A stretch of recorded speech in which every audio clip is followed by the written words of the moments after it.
Hello friends, आपका एक बार फिर से स्वागत है अपने इस यूट्यूब चैनल पे। दोस्तों, हमने इसके पहले जो वीडियो बनाई थी वो वीडियो बनाई थी 28 दिसंबर को, जो पहला पेपर हुआ था शिफ्ट 1 में। उसमें हमने सीडीपी के 30 क्वेश्चन सॉल्व कराए थे जो पूरे सटीक आंसर थे। इसके पहले हमें पूरी वीडियो नहीं मिली थी जिसमें से हम पूरे पेपर को सॉल्व नहीं करा पाए। अभी भी वीडियो मिली है ज़रूर, लेकिन इसमें ईवीएस और कहते हैं हिंदी का पेपर मिला हुआ है। तो चलिए हम ईवीएस का पहले सॉल्व कराते हैं, फिर उसके बाद आपको हिंदी का सॉल्व कराते हैं।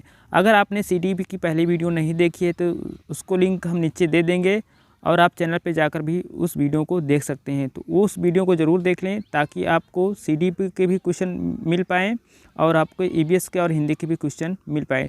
तो चलिए फ्रेंड्स, बात करते हैं जो सीडीपी का ईवीएस का क्वेश्चन है हमारा पहला।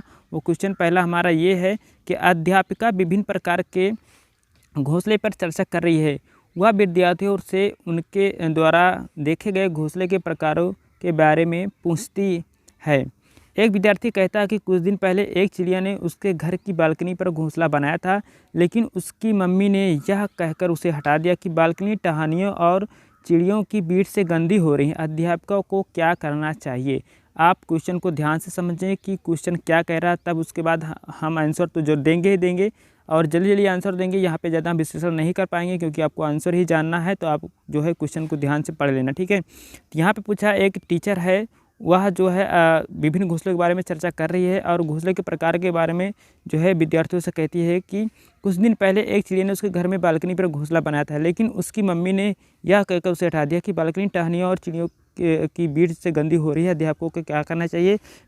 तो अब यहाँ पे आप बात कर लेते हैं ऑप्शन पर। पहला ऑप्शन है जो विद्यार्थियों को उनके अभिभावकों के साथ नज़दीकी पक्षी अभिभावकों के अभ्यारण्य घूमकर पक्षियों के घोंसले का अवलोकन करने के लिए कहना चाहिए।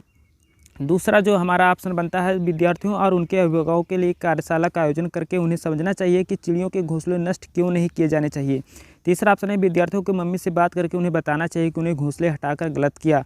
चौथा ऑप्शन है, विद्यार्थी से यह कहना चाहिए कि मम्मी ने सही किया क्योंकि चिड़िया के पेड़ पर घोंसला बनाना चाहिए, हमारे घरों में नहीं। बिल्कुल, तो यहाँ पे देखिए बिल्कुल ही गलत हो जाएगा।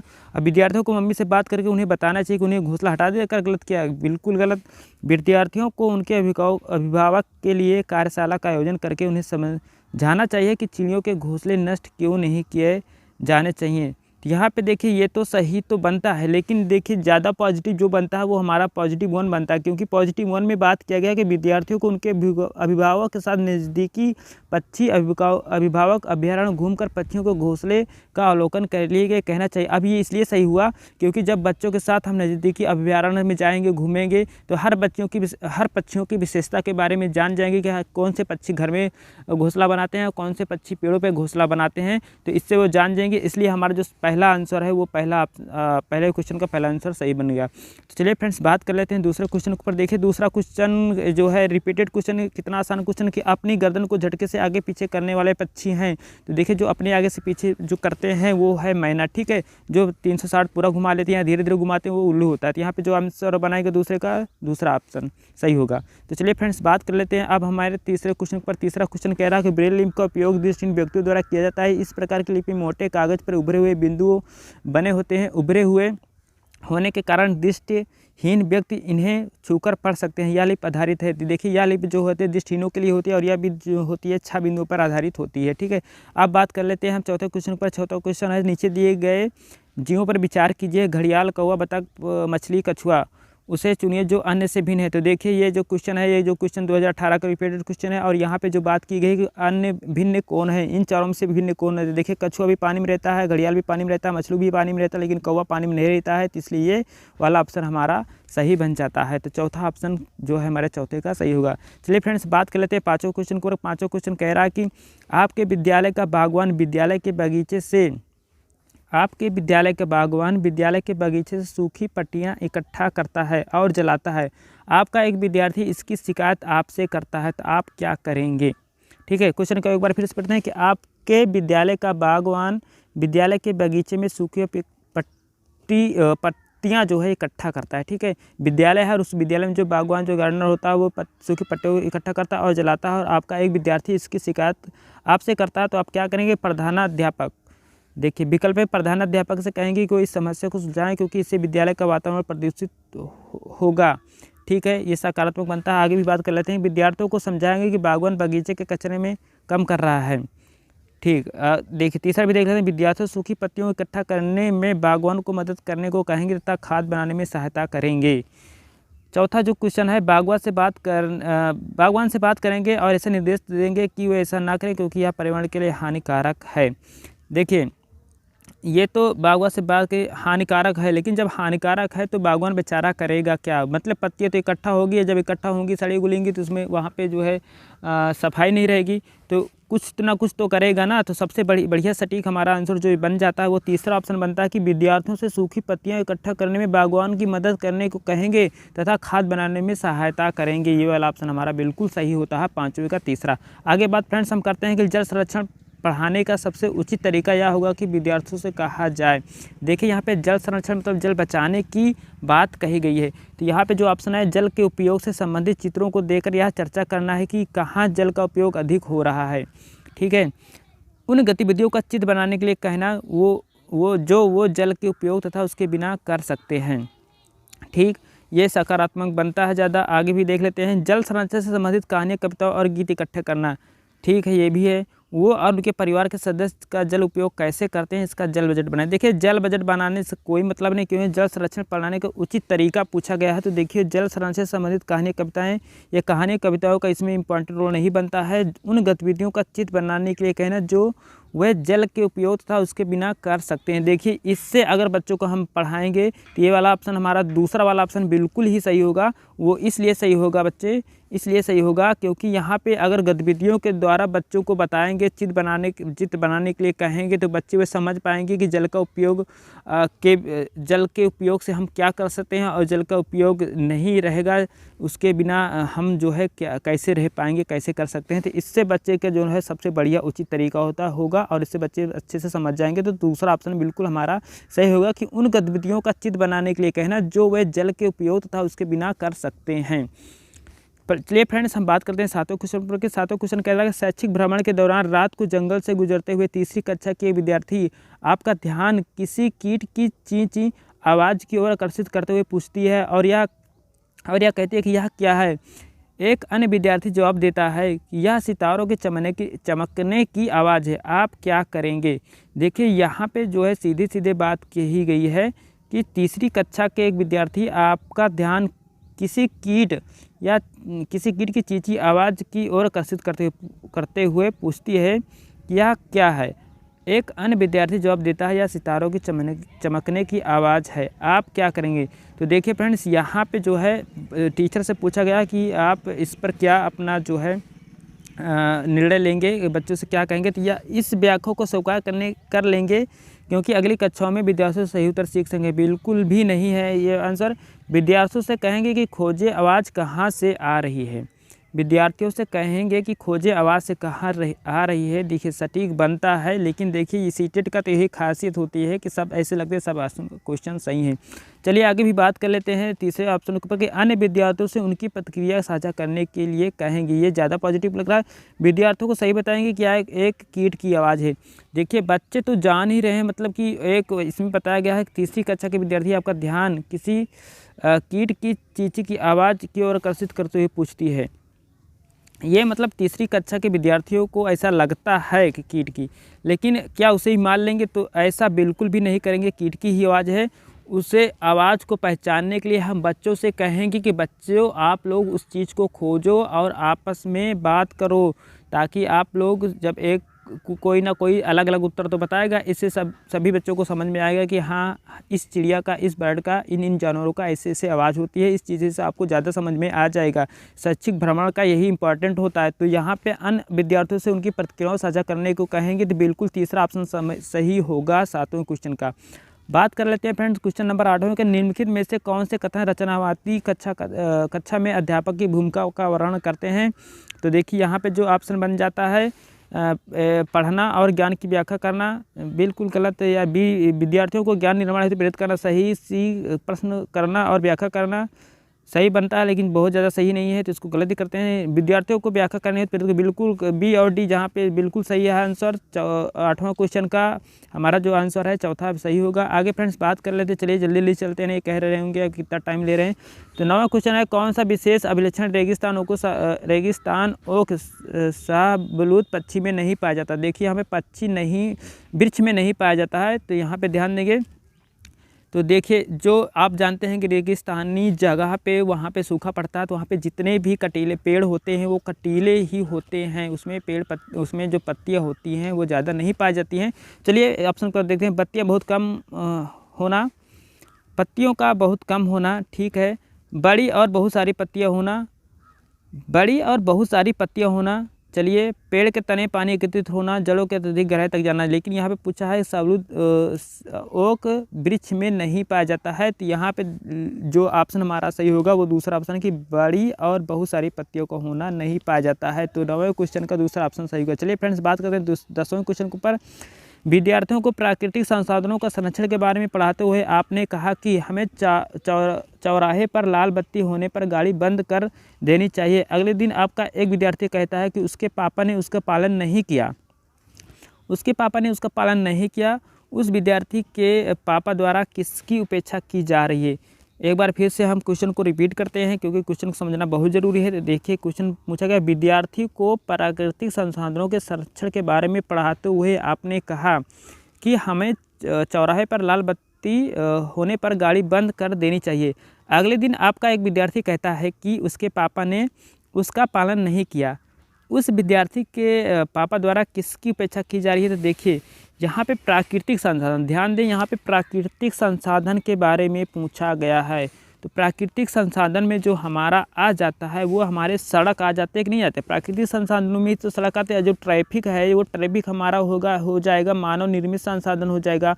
अब आप कहेंगे कि प्राकृतिक संसाधन तो हमारे प्राकृतिक पर्यावरण के अंदर भी तो प्राकृतिक संसाधन आ जाए, लेकिन पर्यावरण की बात नहीं की गई, क्योंकि संसाधन की बात की पर्यावरण। तो सड़क सुरक्षा को सुनिश्चित किया जाना, क्योंकि आगे यहाँ पे दिया गया है कि लाल बत्ती, देखिए ट्रैफिक से भी बात की गई है। तो यहाँ पे ध्यान देना, यहाँ पे जो सही होगा हमारा सड़क एवं सुरक्षा को सुनिश्चित किया जाना, बिल्कुल सही होगा। ये सड़क सुरक्षा हमारे प्राकृतिक संसाधन में आ जाते हैं। दूसरा जो ऑप्शन है कि ट्रैफिक नियमों का पालन करना।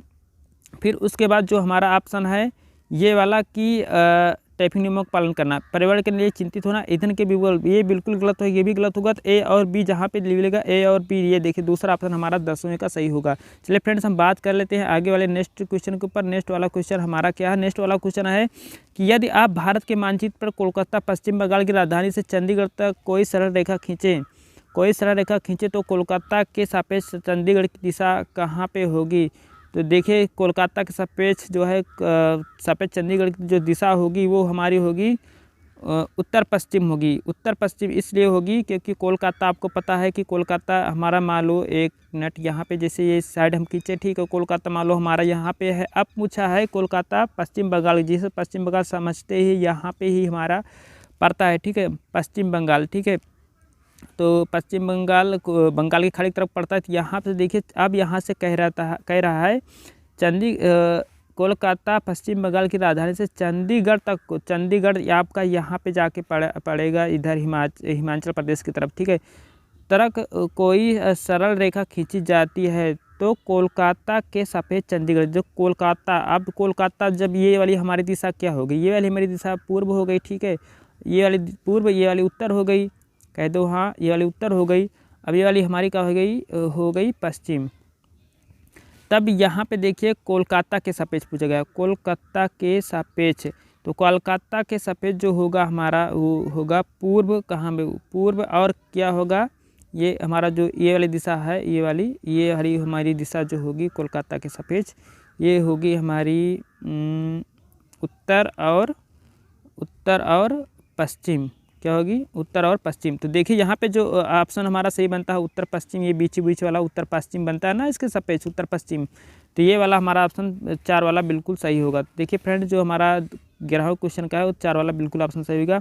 अब देखिए यहाँ पे जो क्वेश्चन पूछा गया, किसी रोगी का घर एक्स पर स्थित है। चलिए हम यहाँ पे सॉल्व करके चलते हैं। देखिए फ्रेंड्स, वीडियो ज़रूर बड़ी हो रही है, लेकिन यहाँ पे आप लोगों को भी समझ में आ जाए कि हाँ सही है कि गलत है, आपको भी जानना जरूरी है। नहीं तो आप कहेंगे कि पता नहीं क्या ये समझ नहीं आया, इसे बता दिए, हमारा सही है उनका गलत है। तो आप इस चीज़ को समझते चले कि क्यों सही है क्यों गलत है, ठीक है। तो चलिए यहाँ पे इसको सॉल्व कर लेते हैं कि किसी रोगी का घर एक्स पर स्थित है। चलिए मान लेते हैं हम एक्स यहाँ पे है, ठीक है, एक्स यहाँ पे है, एक्स पर स्थित हुआ है। अस्पताल जहाँ उसका इलाज चल रहा है वाई पर स्थित है। घर तो ये मान लीजिए ये घर हुआ, ठीक है, ये घर हो गया। अब कह रहा हुआ अस्पताल जहाँ इसका इलाज चल रहा है वाई पर स्थित है। रोगी के घर से अस्पताल जाने के लिए कोई सीधी सड़क नहीं है, अतः रोगी पहले ए पर जाता है। चलिए ठीक है, हम चलते हैं अब ए पर। रोगी पहले कहाँ पे जाता है? ए पर जाता है, जो एक्स के ठीक पूर्व में। अब पूर्व दिशा भैया कौन सी है? पूर्व दिशा हमारी है इस साइड में, ठीक है। अब जो है हम पूर्व में चलते हैं। कहाँ पे चलते हैं? इसके ठीक पूर्व जो 800 मीटर है, ठीक है, 800 मीटर है। यहाँ पे मीटर से हमको मतलब नहीं है, क्योंकि अस्पताल के सापेक्ष रोगी घर की दिशा पूछा है हमें, यहाँ पे मीटर से कोई बात नहीं है। तो अब देखिए एक्स के ठीक पूर्व में 800 मीटर दूरी पर है, फिर वह बी पर जाता है। अब यहाँ पे कहाँ पे आया? ए पर, ठीक है, ए लिखा। अब कह रहा है कि फिर वह बी पर जाता है, जो ए के ठीक दक्षिण में है। अब बी तो देखो यहाँ पे आएगा, यहाँ पे आ गया बी, ये क्या हुआ? ये हमारा बी हुआ, ठीक है। देखिए जगह थोड़ी सी कम है, तो यहाँ पे बनाने में जो है थोड़ा सा दिक्कत हुई है, समझने की कोशिश करना आप। बी पे आ गया। अब कह रहा है कि 1 मिनट, इसको हम थोड़ा सा 1 मिनट थोड़ा सा इसको ऊपर ले लें, तब आपको समझ में आया ज़्यादा बढ़िया। तो चलिए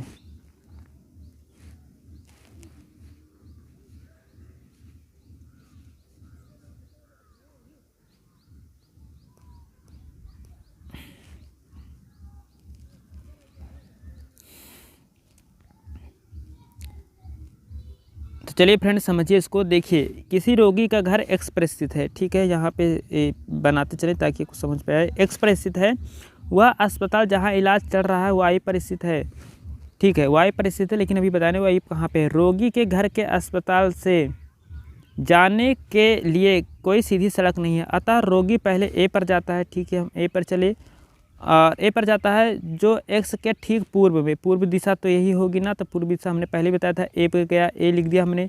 फिर उसके बाद कहा फिर वह बी पर जाता है, जो ए के ठीक दक्षिण में, दक्षिण इस तरफ नीचे की तरफ, ठीक है। तो ये कौन सा हुआ? ये बी हुआ। फिर कह रहा है फिर वह सी पर जाता है, जो बी के ठीक पश्चिम में 150 मीटर दूरी पे है। देखिए यहाँ पे एक चीज़ ध्यान से समझते चलना आप, कि जो 800 मीटर, 150 मीटर, 600 मीटर है, आप उसी हिसाब से लाइन खींचना छोटी बड़ी, ताकि आपको बाद में दिक्कत ना हो। उसी हिसाब से यहाँ पे जो है बताना है। तो यहाँ पे 600, देखो पहले 800 बताया ना, तो इसको हम थोड़ा सा बड़ी कर देते हैं 800 मीटर। यहाँ पे अब 600 मीटर हमने थोड़ा सा छोटी करना है। अब कह रहा है कि फिर वह सी पर जाता, जो बी के ठीक पश्चिम है, बी के ठीक पश्चिम है, लेकिन इसकी जो है दूरी केवल इतनी है, कितनी है? इतनी है, 150 मीटर, ठीक है, 150। अब ये हमारा हो गया सी, अब सी हो गया। अब अंत में वह वाई पर अस्पताल पहुंचता है, जो वाई कहाँ पे है? अब दिशा देखो, वाई की दिशा बता रहा है कि वाई पर अस्पताल में पहुंचता है, जो सी के ठीक उत्तर में 100 मीटर। अब देखिए 100 मीटर की बात कर रहा था, 100 मीटर इतने पे लेके चलो, 100 मीटर दूरी पर है अस्पताल के सापेक्ष। अब कह रहा है अस्पताल के सापेक्ष रोगी का घर किस दिशा में है? अब अस्पताल के सापेक्ष, अब अस्पताल तो ये है, अब अस्पताल के सापेक्ष जो रोगी का घर है अस्पताल के सापेक्ष, ये इसको हम वाई बना देते हैं ये। अब रोगी का घर जो पड़ता है अस्पताल के सापेक्ष, वो पड़ जाता है इस तरफ, क्योंकि ये छोटी है ना, तो यहाँ पे आएगा। अब यहाँ पे आएगा तो ये हमारा ऐसे कटते हुआ जा रहा है, तो जो ये दिशा बन जाएगी ये हमारी हो जाएगी उत्तर, और इधर हो जाएगी हमारी दिशा जो बनेगी पश्चिम, ठीक है, उत्तर और पश्चिम। देखिए उत्तर और पश्चिम है विकल्प में, बिल्कुल है, तो ये वाला दूसरा वाला हमारा ऑप्शन सही होगा। देखिए फ्रेंड्स, इसमें टाइम जरूर लिखा, लेकिन आपको अच्छे से समझ में आ जाए ताकि ये लागे ना कि गलत है। तो ये वाला हमारा विकल्प 12वें का सही होगा, दूसरा वाला। अब फ्रेंड्स हम बात कर लेते हैं 13वें क्वेश्चन के ऊपर, जल्दी चलते हैं। हमारे देश में एक ऐसा राज्य है जहाँ ग्रामीण क्षेत्र में गाँव में भारी वर्षा के कारण धरती पर लगभग 3 से 3.5 मीटर 10 से 15 फुट ऊंचाई पर बने होते हैं। तो बिल्कुल आसान क्वेश्चन, इस समय नहीं लेंगे, असम वाला क्वेश्चन आसानी से असम वाला ही सही होगा। दूसरा विकल्प। आप 14वें क्वेश्चन की बात करें, निम्न में से कौन सा कोऑपरेटिव लर्निंग सहयोगात्मक अधिगम के में आवश्यक तत्व है। देखिए कोऑपरेटिव जो साथ साथ में पढ़ते हैं, इससे संबंधित क्वेश्चन पूछा कि विद्यार्थी समूह में कार्य करते हैं, बिल्कुल। विद्यार्थी समूह में साझा करते हैं, बिल्कुल। विद्यार्थी अपने समूह में सकारात्मक के साथ साथ प्रौद्योगिकी भी करते हैं। विद्यार्थी एक दूसरे की सहायता करते हैं, बिल्कुल। देखिए सारी चीज़ें जो है यहाँ पे सही लग रही हैं, लेकिन हम यहाँ पे जब बात करते हैं कि विद्यार्थी समूह में कार्य करते हैं, ये तो सही है। साझा भी करते हैं, ये भी सही है।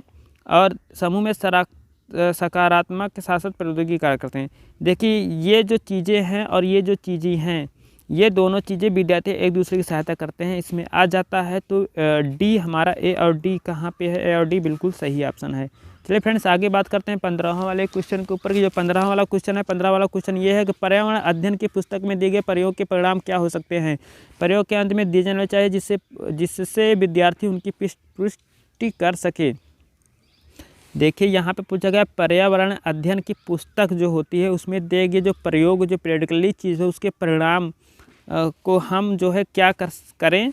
तो ये प्रयोग के अंत में दिए जाने चाहिए जिससे विद्यार्थी उनकी पुष्टि कर सकें, या नहीं दिए जाने चाहिए क्योंकि विद्यार्थी को स्वयं अवलोकन करके निष्कर्ष तक पहुंचना चाहिए। पर्यावरण अध्ययन अध्यापक द्वारा स्पष्ट किया जाना चाहिए। प्रयोग के अंत में स्पष्ट किए जाने चाहिए जिससे विद्यार्थी याद कर सके। तो देखिए जो सबसे सटीक आंसर हमारा यही है। अब इसलिए ये सही बन जाता है क्योंकि देखिए कोई चीज़ हम प्रैक्टिकली अगर बच्चों को समझाएंगे, अगर उसका परिणाम बता देंगे, तो बच्चे उसके जो है करने के लिए, प्रैक्टिकली करने के लिए जो है नहीं सोचेंगे। तो अगर वो प्रैक्टिकली करके अपने निष्कर्ष तक खुद जो है पहुँचेंगे तो वो ज़्यादा उस चीज़ों को समझ पाएंगे। इसलिए यहाँ पे दिया गया प्रयोग के परिणाम नहीं दिए जाने चाहिए क्योंकि विद्यार्थी को स्वयं अवलोकन करके निष्कर्ष तक पहुँचना चाहिए। तो 15वें को जो हमारा सही होगा वो दूसरा वाला बिल्कुल सही हो जाता है। अब चलिए फ्रेंड्स हम बात करते हैं 16वें क्वेश्चन पर। 16वां क्वेश्चन कहा गया है कि निम्नलिखित में से कौन सा प्राथमिक स्तर पर पर्यावरण अध्ययन की सर्वोत्तम व्याख्या करते हैं। देखिए कक्षा 1 से 5 तक में अध्ययन किया जाने वाला एक विषय, बिल्कुल नहीं। पर्यावरण पढ़ाया जाने वाला एक विषय, बिल्कुल नहीं। विभिन्न थीम उप विषय से संबंधित एक विषय। देखिए इसमें थीम की बात की गई, बिल्कुल भी सही है। जो है उप विषय के रूप में जो है यहाँ पे 1 से 5 तक चीज़ों को सम्मिलित किया गया है, तो ये हमारा यही तीसरा वाला ऑप्शन सही बन जाता है। 16वें का 17वां वाला बात करते हैं। पर्यावरण अध्ययन की कक्षा में रीता अपनी शिक्षिका से पूछती है उससे मेहमानों के लिए चाय बनाने की अपेक्षा क्यों की जाती है, जबकि उसके भाई से ऐसा करने की अपेक्षा नहीं की जाती है। यह पर्यावरण अध्ययन से संबंधित मुद्दा है। देखिए यहाँ पे पर्यावरण मतलब साइकोलॉजी का ही चीज़ है। साइकोलॉजी के जैसे जेंडर रूढ़िवादिता उसमें पढ़ते हैं ना, वही चीज़ से संबंधित है। यहाँ पे पूछा गया कि क्या यह चीज़ें जो है पर्यावरण से संबंधित मुद्दा है। तो देखिए ऑप्शन चलते हैं नहीं, क्योंकि यह विद्यार्थी को रोजमर्रा के जीवन से संबंधित क्रियाकलाप है। देखिए ये भी जो है मतलब कि अब आप सोचेंगे कि ये पर्यावरण से संबंधित है कि नहीं है। देखिए पर्यावरण से संबंधित तो है, लेकिन यहाँ पे नहीं लिखा इसलिए गलत हो जाता है। हाँ, क्योंकि विद्यार्थी अपने दैनिक जीवन से संबंधित अनुभव साझा कर रही है। सही है, बिल्कुल सही है ये भी, लेकिन आगे भी देखते हैं कि नहीं, क्योंकि यह विद्यार्थी की सृजनात्मक को विकसित करता है। बिल्कुल गलत। हाँ, क्योंकि यह समानता और गैर भेदभाव से संबंधित है। देखिए यहाँ पे जो सबसे सटीक आंसर बन जाता है साइकोलॉजी के हिसाब से और पर्यावरण के हिसाब से यही आंसर बन जाता है कि हाँ, क्योंकि यह सही, यह जो समानता और गैर भेदभाव से संबंधित है, तो ये वाला ऑप्शन सही बनेगा। और ये वाला ऑप्शन क्यों सही बनेगा, क्योंकि यहाँ पे जो है लड़के और लड़की की बात, क्योंकि लड़कियों से ही जो है मेहमानों के लिए चाय बनाने के लिए कहा जाता है और लड़कों से नहीं कहा जाता है, इसलिए यहाँ पे गैर भेदभाव आ गया। और यह पर्यावरण का मुद्दा इसलिए है क्योंकि यह पर्यावरण के मुद्दे के बारे में पूछा है। पर्यावरण का मुद्दा इसलिए बन जाता है कि ये पर्यावरण में जो है सभी सारी चीज़ें जो है वातावरण में जो चीज़ें होती रहती है उसी बच्चों को देखकर वह चीज़ें नकल करता है, इसलिए हाँ, क्योंकि यह समानता गैर भेदभाव से संबंधित है, इसलिए चौथा ऑप्शन बिल्कुल सही होता है। 17वें का अब बात कर लेते हैं 18वें क्वेश्चन के। 3 विभिन्न स्थानों जहाँ की जलवायु एक दूसरे से अत्यंत भिन्न है कि मकानों को विवरण पर विचार कीजिए। देखिए ये हमारे आ गया घर से, तो देखिए ऑप्शन दिया गया लेह लद्दाख में मकान पत्थर के 2 मंजिले बनाए जाते हैं। नीचे के मंजिले पर आवश्यकता के सामान तथा जानवरों के रखा जाता है। फर्श की लकड़ी और छत सपाट होती है। चलिए फ्रेंड्स हम 27वें क्वेश्चन के ऊपर पहुँच गए। अब 27वां क्वेश्चन जो हमारा है फ्रेंड्स वो है हाथियों के बारे में कि नीचे दिए गए कथनों पर विचार कीजिए। एक झुंड में 20 से 25 हाथियाँ और बच्चे होते, तो ये सभी को पता होगा कि क्या क्या है। ये कई बार क्वेश्चन आए होते, जो इसमें ऑप्शन हमारा सही होगा वो सही हो जाएगा हमारा कि ये सी और डी किसमें है, पहला ऑप्शन हमारा में सही होगा। देखिए फ्रेंड्स, हमें लग रहा है वीडियो हमारी शायद रुक गई थी, लेकिन चलिए हम रिकॉर्डिंग चालू रखते हैं। लास्ट में देखते हैं, अगर कहीं रुक गई होगी तो उसके लिए क्षमा मांगते हैं, लेकिन आप जो है बने रहे इसे। अगर देखते हैं बाद में अगर रिकॉर्डिंग कहीं रुक गई होगी तो उसको हम ज़रूर पूरा करेंगे। यहाँ से अभी हम बीच में नहीं रुक सकते, क्योंकि अब बीच में रोक देंगे तो पूरी हमारी वीडियो ख़राब हो जाएगी। आगे बात कर लेते हैं फ्रेंड्स, चलिए देखते हैं 28 नंबर क्वेश्चन के ऊपर। एक 28 नंबर का क्वेश्चन कह रहा है कि मोहन ने कक्षा में बताया कि उसके पिताजी कुल्हड़ बनाते हैं। चीज़ें हम जो बनाते हैं और करते हैं थीम के अंतर्गत आप विद्यार्थियों को चाय बनाने लिए कुल्हड़ बनाना सीखना चाहते हैं। आप निम्नलिखित में कौन सा संसाधन का उपयोग कर रहे हैं? तो मीडिया गलत, सामुदायिक संसाधन गलत, प्राकृतिक संसाधन बिल्कुल सही होगा, तीसरा सही होगा। आप फ्रेंड्स बात करते हैं 29 क्वेश्चन पर। 29 क्वेश्चन राष्ट्रीय पाठ्य चर्चा रूपरेखा 2005 के अनुसार निम्नलिखित में से कौन सा कथन EVS सीखने का वर्णन करते हैं? पर्यावरण से ज्ञान और कौशल की प्राप्त, अधिकरण कर्ता के बीच विचार और कौशलों का साझा करना, प्रेषित की जा रही जानकारी को प्राप्त करना, अधिगमकर्ताओं के ज्ञान को सक्रिय करना। देखिए 2000 NCF की बात करता है पर्यावरण से ज्ञान और कौशल की बात, जो यहाँ पे ऑप्शन बन जाता है हमारा। देखिए अधिगम कर, बिल्कुल ये वाला हमारा सही होगा, बी वाला। और देखिए उसके बाद क्या कह रहा है यहाँ पे, देखिए 3 ऑप्शन हमको टिक मारना है, 3 ऑप्शन में से सिलेक्ट करना है। तो 3 ऑप्शन में से सिलेक्ट जो करेंगे, सी प्रेषित की जा रही जानकारी प्राप्त करना सही, डी अधिगमकर्ता द्वारा ज्ञान की सक्रिय निर्माण बिल्कुल सही होगा, डी वाला जिसमें होगा तो सही होगा। तो यहाँ पे जो ऑप्शन बन जाता है बी वाला, BCD, ठीक है। देखिए पर्यावरण से ज्ञान और कौशल की प्राप्ति, पर्यावरण से ज्ञान और कौशल की प्राप्ति, अधिगमकर्ता के बीच विचार और अधिगमकर्ता जो सीखने वाला बच्चा उसके बीच विचार और कौशलों को साझा करना, ये भी सही होगा। प्रेषित की जा रही जानकारी प्राप्त करना, जो हम जानकारी प्रेषित कर रहे हैं जानकारी प्राप्त करना, देखिए ये थोड़ा सा हमें कन्फ्यूजन में डाल रहा है। देखिए यहाँ पे हमारा जो आंसर लगभग बन जाता है ABD अगर कहीं पे दिया गया है ABD बिल्कुल दिया गया है, ये वाला ऑप्शन हमारा सही बनता है, ठीक है। ज़्यादा सक्रिय पॉजिटिव 29 का हमारा डी वाला ऑप्शन, 4 वाला क्वेश्चन का ऑप्शन जो हमारा 29 वाला क्वेश्चन का जो ऑप्शन बनता है वो हमारा 4 वाला बनता है सही, D, A और B, ठीक है फ्रेंड्स। तो आप जो DAB लगाया होगा उसका सही होगा। अब फ्रेंड्स बात करते हैं लास्ट क्वेश्चन के ऊपर। तो फ्रेंड्स अगर आपको वीडियो हमारी सही लगी हो तो वीडियो को, चैनल को सब्सक्राइब जरूर कर लें, ताकि नेक्स्ट वीडियो का नोटिफिकेशन आप तक जरूर पहुंच जाए और आपको हमको एक मोटिवेशन मिल जाए। देखिए फ्रेंड्स जो है ये वीडियो बहुत लंबी हो रही है, क्योंकि इसको अपलोड करने में भी जो है बहुत टाइम लगेगा। हमारे यहाँ नेट इतना सही नहीं चलता है, इसलिए कम से कम आधे 1 घंटा तो लग ही जाता है अपलोड करने में। तो फ्रेंड्स सब्सक्राइब जरूर करें, लाइक जरूर करें, ताकि हमको एक मोटिवेशन मिले। चलिए लास्ट क्वेश्चन को बात कर लेते हैं, 30 वाले क्वेश्चन के ऊपर कि कक्षा में अध्यापक सभी विद्यार्थियों से पूछते हैं कि कपड़े कैसे धोए जाते हैं। विद्यार्थी जवाब देते हैं कि वो अपनी माताओं से विभिन्न तरीक़ों से साबुन लगाकर, पत्थर के कपड़े लगाकर धोएं, धोकर ब्रश लगाकर और वॉशिंग मशीन से कपड़े धोते हुए देखते हैं। निम्नलिखित में से कौन सा कथन अध्यापकों द्वारा चर्चा करवाने की सर्वोत्तम व्याख्या है? देखिए फ्रेंड्स यहाँ पे जो है विद्यार्थियों को सामाजिक असमानता को उजागर करने के लिए, ठीक। विद्यार्थियों को घर के अनुभव पर चिंता करने के लिए प्रेरित करना, बिल्कुल सही। विद्यार्थियों को कैसे धोए जा सकते हैं इसके लिए विविध संदर्भ में प्रदान करने के लिए, सही। उन्हें कपड़े धोने के लिए प्रक्रिया सिखाने के लिए। तो देखिए ABC उन्हें कपड़े धोने के लिए प्रक्रिया सिखाने के लिए। विद्यार्थियों को सामाजिक असमानता को उजागर करने के लिए। देखिए यहाँ पे जो है क्या लड़कियों के बारे में ही बात कर रहा है क्या? देखिए कक्षा में अध्यापिका सभी विद्यार्थियों से पूछती है कि कपड़े कैसे धोए जाते हैं। तो देखिए बिल्कुल सही होगा, क्योंकि विद्यार्थियों से ही पूछे जा रहे हैं, तो ये विद्यार्थियों को सामाजिक असमानता को उजागर, ये तो बिल्कुल सही होगा। अब विद्यार्थियों के घर के अनुभव को, ये भी सही होगा। कपड़े कैसे धोए जाते हैं इसके लिए विभिन्न संदर्भ प्रदान करने के लिए। तो देखिए हमारा जो ऑप्शन ए वाला बनता है ABC, ये हमारा ऑप्शन सही बनेगा। जो हमारा ABC है वो हमारा सही बनेगा। तो फ्रेंड्स इस प्रकार से हमने जो है EVS के 30 क्वेश्चन जो है कंप्लीट करवा दिए हैं। अगर आपको ये जानकारी सही लगी हो तो आप चैनल को सब्सक्राइब लाइक ज़रूर करें। देखिए वीडियो लगभग हमारी 30 मिनट की हो चुकी है। ज़्यादा बड़ी हो जाएगी तो अपलोड करने में बहुत दिक्कत आ जाती है, क्योंकि गांव में नेट इतना सही नहीं चलता है। तो फ्रेंड्स हम नेक्स्ट वीडियो में हिंदी का जो है बना के डाल देंगे। आप सब्सक्राइब जरूर कर लें, लाइक ज़रूर करें, ताकि उसका नोटिफिकेशन आपको जब अपलोड हो जाए वीडियो तो मिल जाए। Thank you friends.